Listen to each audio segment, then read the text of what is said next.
GP sir, मुझे बस एक सीधा सवाल पूछना है। प्रोटेस्ट हुआ जंतर मंतर पर, क्राइम जीरो फुल स्टॉप कब होगा? क्या ये एक रियल, ये क्या कोई भी ऐसा राज्य है, या फिर मैं इसलिए पूछ रही हूं क्योंकि ये एक यूटोपियन है, जो हम कहते हैं ना कि ऐसा होना चाहिए।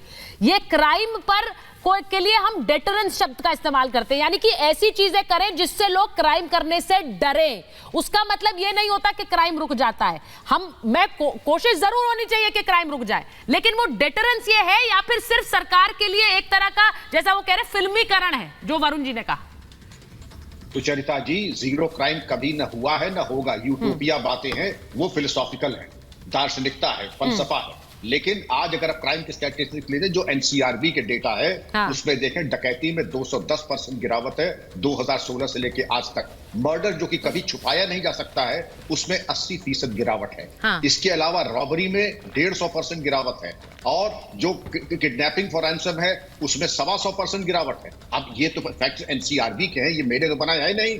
और अगर एनसीआरबी के डेटा के हिसाब से ये कमी आई है, तो जरूर सरकार ने कुछ न कुछ बहुत बेहतरीन काम किया है, तब इस प्रकार की अपराध में गिरावट होती है। हाँ, हम ये कह दें लड़के हैं, लड़कों से गलती हो जाती है। हम ये कह दें कि ये जितने चरमपंथी हैं उनके मुकदमे वापस ले लें, और हाईकोर्ट से फटकार पड़े कि इनके मुकदमे क्यों वापस ले रहे हैं, इनको पद्मश्री दीजिए। और जब कमाऊ पूत के गोली लगे तो रुदन कमाऊ पूत के घर में होगा, और जिनकी कमाई प्रभावित होती है उनके घर में रुदाली गैंग रोएगा। तो जनता जी, जनता सब देख रही है, सब कुछ स्पष्ट है बिल्कुल। ये अपराधी जो हैं, इनका निस्तारण बहुत पहले हो जाना चाहिए था, लेकिन इनको लाइफलाइन और ऑक्सीजन किसने कब कहां पर दी है, ये सब किसने दी थी ऑक्सीजन और लाइफलाइन? अजीज खान साहब वो पूछ रहे हैं।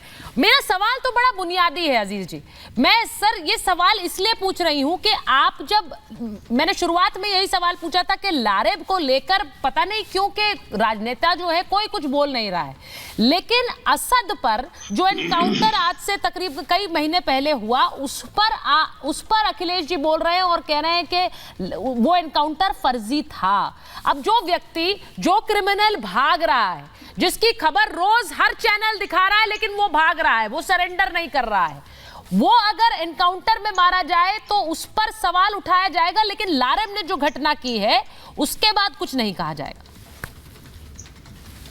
देखिए सुचिता जी, दो तीन बातें हैं। हमारे नेता ने आखिर सवाल क्यों उठाया, पहले इसकी पृष्ठभूमि आपको समझना है। हाँ। मैं 18 जनवरी 2018 कई घटना बताऊंगा। मथुरा में यही पुलिस इनकाउंटर करने जाती है और एक 8 साल के मासूम बच्चे को इनकाउंटर कर देती है। आपके चैनल ने भी इस बात को दिखाया था और बड़े जोर शोर से दिखाया था। यह इनकाउंटर की सच्चाई है।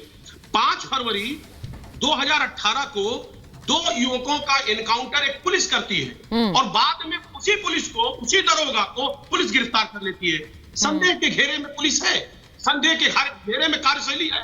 और अगर ये कार्यशैली है तो आखिर हमारे नेता क्यों सवाल नहीं उठाएंगे? ये देश का आदमी, इस प्रदेश का आदमी सवाल क्यों नहीं उठाएगा? एक बात आप जानिए, जिस तरह लगातार माननीय सुप्रीम कोर्ट, माननीय राष्ट्रीय मानव आयोग जिस तरह नोटिस पर नोटिस सर्व कर रही है उत्तर प्रदेश सरकार को, ये कहीं ना कहीं क्वेश्चन है, सवाल खड़ा हो रहा है। आज आप 8000 से ऊपर इनकाउंटर हुए हैं, 3000 से ज्यादा लोग घायल हुए हैं, उसमें क्या सारे लोग दोषी थे?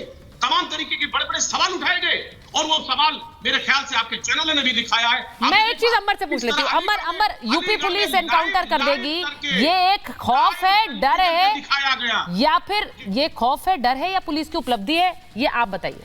देखिए, बदमाशों में तो बिल्कुल खौफ भी है, क्योंकि कहीं ना कहीं जो आंकड़े हैं क्राइम के, वो घट रहे हैं। एनसीआरबी डेटा की जो बात अभी डीजीपी सर ने की, लेकिन सबसे बड़ी बात यह है कि जो अपराधियों को खुली छूट देते थे और आतंकवादियों को लीगल एड देते थे, तो उनको तो बहुत बुरा लगेगा कि अपराधियों के साथ इस तरह का कृत्य किया जा रहा है। अपराधियों को तो इसी तरह से ट्रीट किया जाता है।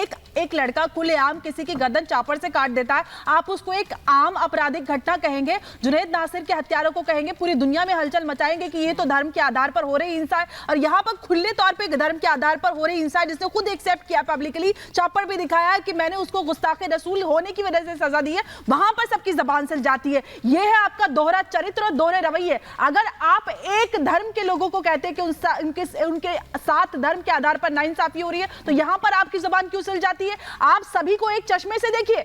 यहां यूपी की अगर बात की जाए तो यूपी में बदमाशों के ऊपर बाबा जी का खौफ है, यह बात नहीं। और मैं ये कहूंगी, मैंने शुरुआत शुरुआत में जो सवाल किया था मैं उसी पर अंत करना चाहती हूँ कि अगर किसी तरह से कोई दूसरे धर्म का नारा लगाकर कोई व्यक्ति इसी तरह की हत्या करता या गावेला मच गई होती, न्यूयॉर्क टाइम्स यहाँ तो वो भी गलत है।